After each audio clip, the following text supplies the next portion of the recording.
আমি তাদের শাস্তি চাই, যারা এদিন করেছে আমার ছোট ছোট বাচ্চা এদিন করেছে আমার এদিনদের আমি কি করবো গো? আমার সংসার চালানোর মতো কেউ নেই, আমার সংসার কি করে চলবে গো? আমি ওদের মুখে কিভাবে বাড়ি আর কিনতে দেয়নি, ওখানে ওখানে বসেছিল, ওখানে বসে থেকে উনি সহজভাবে আমার স্বামীকে যেভাবে হত্যা করেছে, খুন করেছে, আমি খুনের শাস্তি চাই, আমি মৃত্যুর বদলে মৃত্যু চাই, আমি ফাঁসি চাই। আমার স্বামীর রক্তের বদলে আমি রক্ত চাই।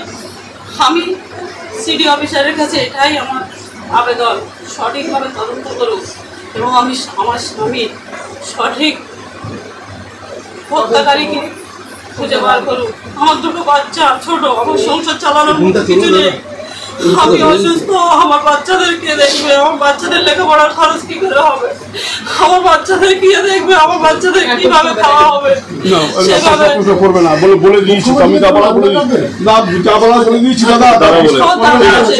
কি হয়েছিল? গতকাল রাতে আমার ভাই, আমরা সাথে ভাই, ও হচ্ছে 5 নম্বর, ও একটু রাজনীতি করে, ভাঙড়ে চালতাগুড়ি অঞ্চলের একটু সভাপতি মতো হয়ে আছে।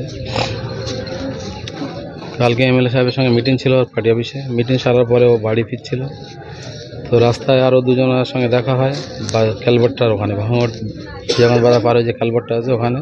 আমাদের পাড়ায় দুটো ছেলে ওকে তুলে নেয় বাইকে, যে চলে হেঁটে যাচ্ছিস আমার সাথে, বাইকে চলে। ও বাইকে ওঠার পরে কিছু দূর আসার পরেই ওর উপরে অ্যাটাক হয়।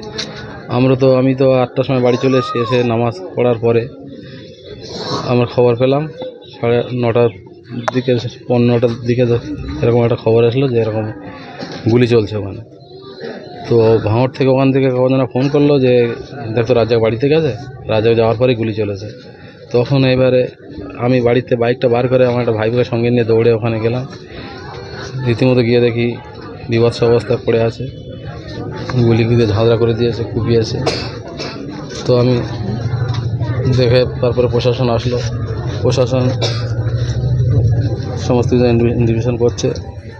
কটা গুলি লেগেছে আমি ঠিক বুঝতে পারিনি, আমি তো দেখার পরে মর্মাহত হয়ে গেলাম, আমি তো তখন নিজেকে সামলাতে পারিনি।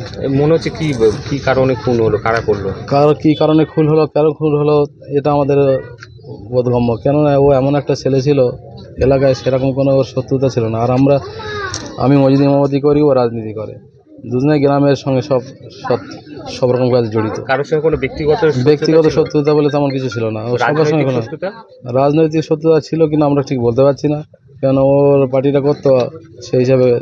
আর কেউকে আমরা তো ঠিক দেখেও নি। পার্টি ছাড়া কি করতো? পার্টি ছাড়া ছোট একটা ব্যবসা ছিল। কিসের? বিল্ডাসের ব্যবসা ছিল। আচ্ছা, সামনে কি বাড়ি করছিল?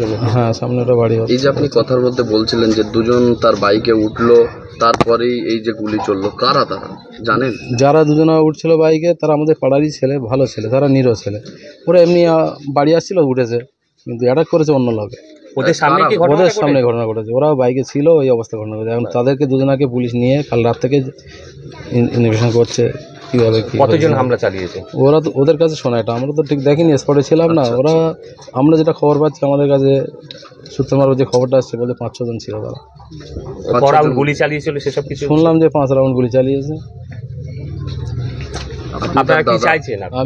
আমি চাইছি পুলিশ ভেরিফিকেশন করে যে প্রকৃত দোষী যেন, যে দোষী না সে যেন সাজা না পায়, যে দোষী সে যেন তার কঠিন থেকে কঠিন শাস্তি দেয় পুলিশ, সেটা প্রশাসন, সেটাই আমরা প্রশাসনকে অনুরোধ রাখবো।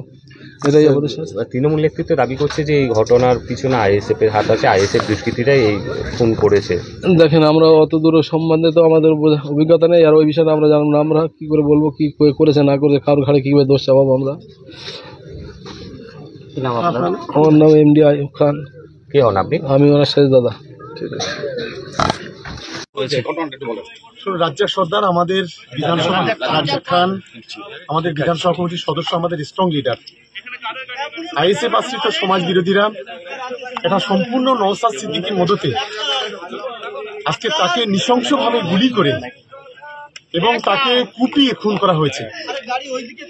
ও বিকাল থেকে আমাদের দুটো মিটিং অ্যাটেন্ড করেছে, মিটিং করে ও বাড়ি ফিরছিল। আসলে ভাঙড় বিধানসভা এলাকায় এদের অস্তিত্ব বিলীন হয়ে যাওয়ার ফলে এই আইএসএফ আশ্রিত সমাজ বিরোধীরা এই ধরনের ঘটনা ঘটছে। আমরা পুলিশকে, আমরা দিদিকে অনুরোধ করব যে অবিলম্বে এই আইএসএফ আশ্রিত সমাজ বিরোধী এদেরকে অবিলম্বে গ্রেপ্তার করা এবং তার দৃষ্টান্তমূলক শাস্তির ব্যবস্থা করা।